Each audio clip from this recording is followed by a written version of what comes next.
Chapter 13. A Night Under the Moonlit. Unlike the day she left the annex with anger, the Layla right now was looking like a gentle and naive young lady. Matthias eyed the gentle Layla while daintily leaning on the couch. I sincerely apologize for this sudden discourtesy, Your Grace. Layla hesitated before speaking and kept her head down to avoid his eyes. Her long, thick eyelashes seemed to be the reason why she left a gentle impression when she lowered her eyes. Pardon me, but I'd like to ask you something. Layla finally managed to open her lips after spending several seconds wetting them, but the phone started ringing at that precise moment. Matthias slowly rose to his feet, passing by her to pick up the phone. It seemed to be a business call about a complex deal he needed to check up on. Layla looked a bit surprised when she saw him speaking on the phone. Matthias steered the conversation with finesse. Even with his fleeting smiles and courteous way of talking, she could tell that he held an aura of power and dignity that overwhelmed the person on the other end of the line. He appeared to be the perfect Duke of Arvis, whom everybody admired. No way. She sighed. Her suspicion that a man like him had stolen her glasses sounded ludicrous right now.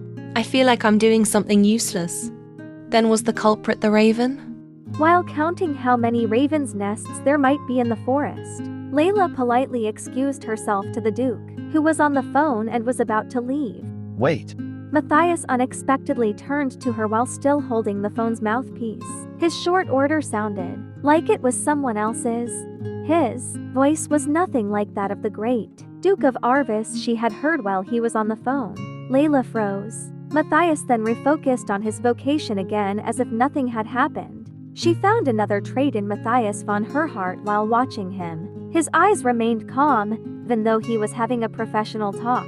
His smile was relaxed as well. His stance, on the other hand, was uniformly graceful and straight. Even if the phone caller couldn't see him, Matthias maintained his posture as though it were a natural trait of his body, and Layla felt a twinge of admiration. Matthias headed to the front of the table. After keeping the call on hold a few more minutes and scribbled something down, Layla grasped her wriggling hands behind her back nervously. By the time she thought he had forgotten about her presence, Matthias's attention finally turned to her. Tell me. Pardon? What do you want to ask? Matthias's gaze made her anxious, so Layla slowly lowered her eyes. The thing is, my glasses. I was wondering if you saw my glasses at the dock. ... on the day I jumped into the river. Well, I don't think. I've seen it. Matthias turned slowly and began approaching her. It's likely I hid it. What? Layla's head shot up in shock. My glasses. Did you really hide it? What are your thoughts? I don't think you would have done something like that. Layla answered with a slight frown. Why? Matthias cocked his head, amusement clear on his face. His black hair, which swayed gently on his forehead, resembled a raven's feather. Because that's rude. Layla curled up her feet, trying not to take a step back. She summoned the courage to come here after days of digging the raven's nests with Kyle. Despite her dislike for the Duke, she could at least communicate with him, unlike the ravens. Layla felt like it would be better to quickly eliminate either one of the two suspects, the crow or the Duke, but she wasn't sure now. Layla wasn't sure whether the Duke, whose enigmatic remarks only added to her confusion, was really a person she could communicate with. For a lengthy moment, they stared into each other's eyes without saying a word. The moment would have lasted a little longer if the butler hadn't returned to the annex with an urgent telegram and letter. With a flush on her cheeks, Layla made her way towards the window. Matthias cast an abstruse glance her way after a low-key talk with the butler. Layla couldn't tell for sure because her glasses were missing, but his red lips seemed to be subtly curved. Layla opened her mouth with all the bravery she could muster, but Matthias quickly cut her off by lifting his chin towards the door. It was a succinct yet icy gesture, indicating he left no room for Layla Llewellyn. In the Arvis mansion, a grand dinner was being served at the Herharts' residence to celebrate the reunion of all the families who had spent the summer together. Matthias, Claudine, Reet, and other aristocrats of similar ages had moved to the reception area after finishing their meal. A bird. Why has your hobby become so odd all of a sudden? Reet, Matthias' cousin, had a confused smile as he looked at the yellow bird inside the beautiful golden cage. Are you going to raise a bird and shoot it yourself? The people gathered in the mansion suite reception room laughed at Reet's jokes. Matthias let out a brief chuckle too, but his responses went unheard. Reet then inserted a couple more comedic phrases. Along with the servants who came in with the champagne in their hands, they could rest in the master suite room, which Matthias only used thanks to Claudine's special request. Matthias, who never shared his private space, tended to be very accommodating to his fiancée as he granted her his godly permission. The relatives almost unanimously confirmed Matthias and Claudine's marriage. None of the relatives were shocked by their marriage announcement. It was as though one of nature's dreams had come true. They would have been much more taken aback if Matthias had selected a different woman. That bird doesn't seem to know Duke Herhard's real personality. The canary bird flew out of the open cage and landed on Matthias' shoulder, causing Reet to crack up laughing. A bird in love with the master of bird hunting. Should I describe this as carvish or pitiful? Matthias reached out his hand, and the bird hopped over his finger. Claudine, what do you think? Following Reet's question, everyone's eyes were drawn to Claudine. Well, I don't know. Claudine cast a look at Matthias's finger, which was decorated with a singing yellow bird. You could call it a calvish but pitiful bird. Her compromise elicited yet another explosion of laughter. The mood in the reception room was warm and friendly since they hadn't seen each other in many years. The names everyone knew, the world everyone shared, the same interests everyone had. It was an elite society where only they were permitted to join. That bird, what's its name? Claudine asked, wanting to know, in a pleasant tone. Would you like me to name it for you if you don't have one for it yet? Matthias turned his eyes to Claudine and smiled at her. It's not worth your effort, my lady. His expression seemed to be the same as before, but it somehow had a subtle difference about it. A bird is just a bird. In contrast to his tender gaze to the singing bird on his fingers, his answer was cold and unfeeling. Such a stupid poor bird. Reet sighed audibly, voicing his sympathy for the bird. That bird loves a hunter who doesn't allow it to have its own name. The group of people who had been laughing and joking over the champagne resided in the suite until late at night. Matthias left the mansion for a night stroll alone, passing by the servants who had come in to tidy up the reception room. No more smiles on his lips. His face was as quiet as the night sky.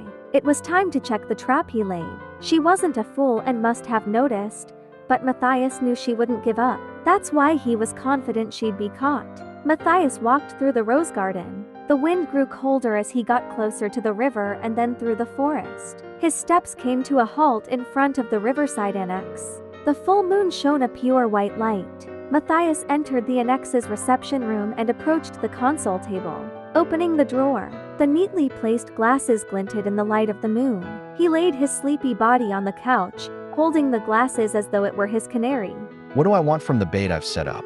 As he looked at the glasses, Matthias pondered something. He was having trouble coming up with an answer, but he wasn't impatient. He believed he would find out once he apprehended her. The night grew deeper as he repeatedly threw the glasses up and down. It was a moonlit night. It was no less than a crazy act. Layla was really conscious. No one in their right state of mind would dare to sneak into the Duke's annex.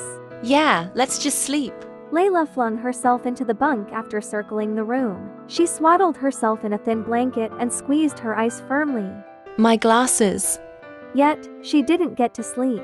Layla felt certain in her action. Whereas she realized she was silly, she nevertheless kept on doing so. She needed to get her glasses. Layla sprang to her feet. She speculated that Matthias could not have taken it to his mansion, so she believed her glasses were likely in the annex.